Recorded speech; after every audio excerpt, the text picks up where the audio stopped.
video na ito ay papakita namin kung ano yung ibang daanan o lugar na pinuntahan namin sa loob ng Gintong Pakpak. Maria, kung gaano kataas yung babagtasin kapag paakyat at saka pababa. Kapag paakyat napakahirap, pero kapag pababa naman okay lang naman na. Tara na. Ang lalaki ng ng pagitan ng hagdan. Hindi ito advisable sa mga medyo mahina ang tuhod, tsaka sa mga may edad na, kasi baka mamaya dito ka atakihin. Medyo matarik siya. Maglalaan ka talaga ng oras dito,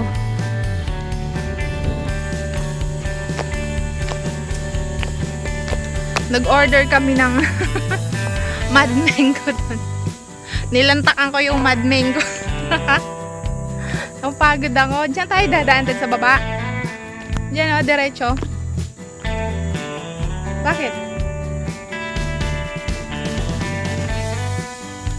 Silipin natin kung anong meron dito sa bagong daan na ito. Kasi kanina doon kami dumaan. Diyan kami dumaan kanina.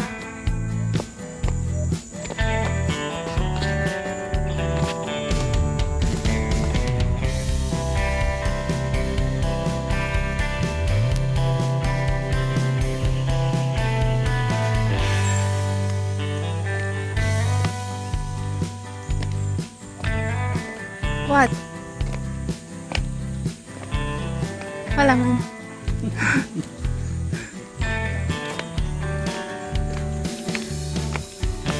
Swimming pool to dati, Pool siya, pero wala na, napabayaan na. Ito yung tinatawag na ballet tuko, pero yung nakikita ko dito, yung drawing niya, snake. Yan. Tuko. Titingnan natin, tabi-tabi po.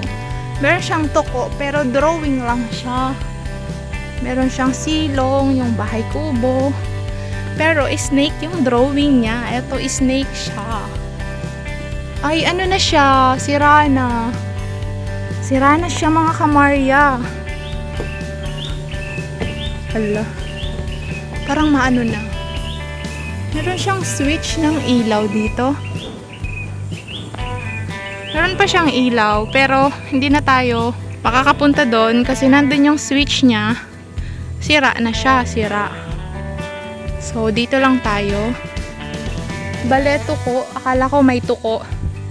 Pero, as you can see, meron siyang snake na drawing. And meron siyang turtle. Like, yan yung pinakatuko.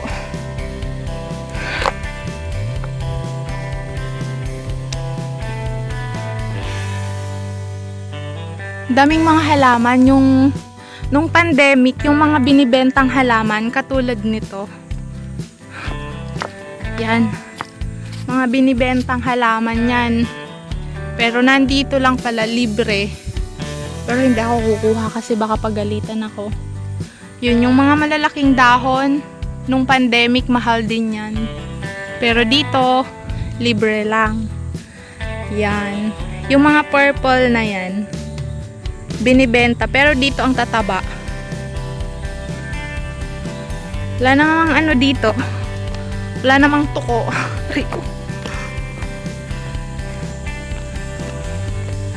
Sayang to. Na lang siya, napabayaan lang kasi sobrang lawak. Masyadong malawak yung lugar.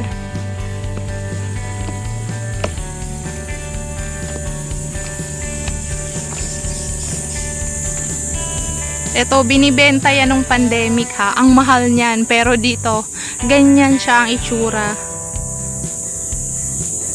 Yan.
Merong solo na bahay dito pero parang wala siyang tao.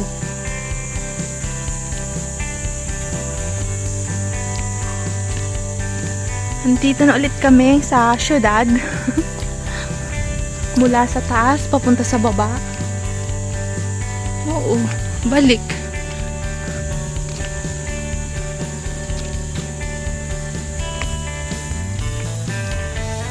Nakadaan na kami. Dito sa baba naman kami.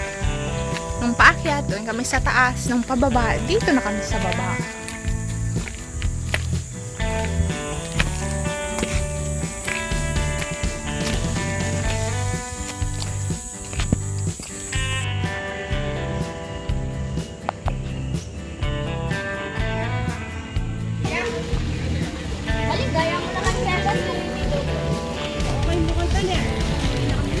Mukhang ano dito?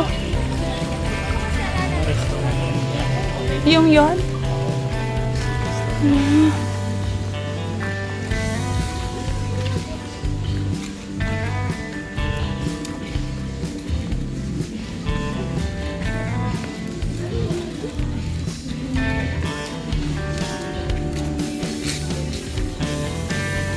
Hindi naman mag-e-enjoy dito ng overnight stay. Wala namang ano. Oo.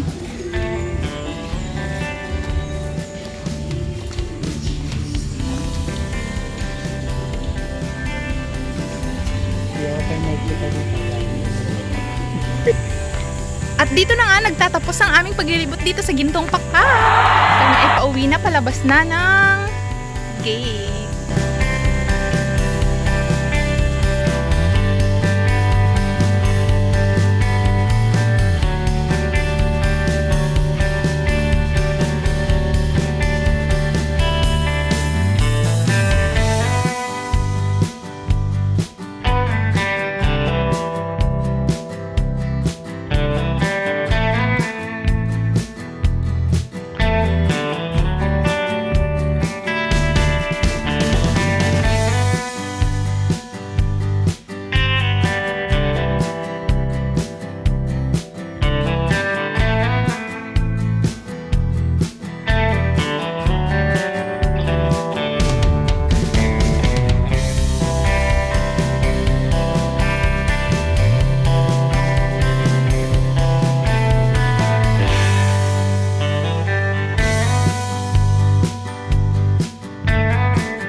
Mga kamarya ay yung kalsada na tinatanong ko sa Mr. Ko kung bakit sabi ko may kalsada nung nandun kami sa hagdan paakyat ng cafe. Ito po palang kalsada mga kamarya ay pwede nyong madaanan papunta doon sa cafe pero kailangan magbayad po muna kayo ng entrance fee doon sa gate.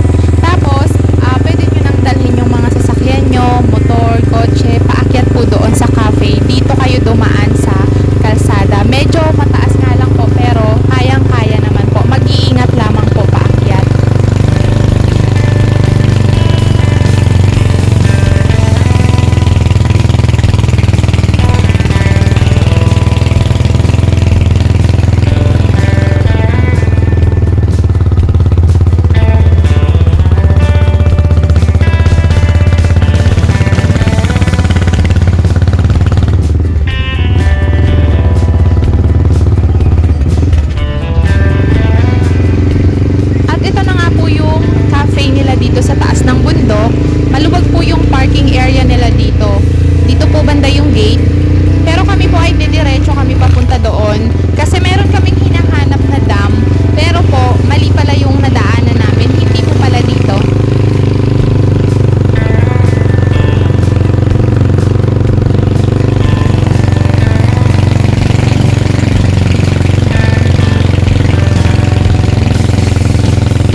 susunod na vlog. Hindi ko po alam kung saan at kung anong lugar naman yung pupuntahan natin. Pero mas masaya yung surprise. Thank you po! Yes, we were born to make history. Like an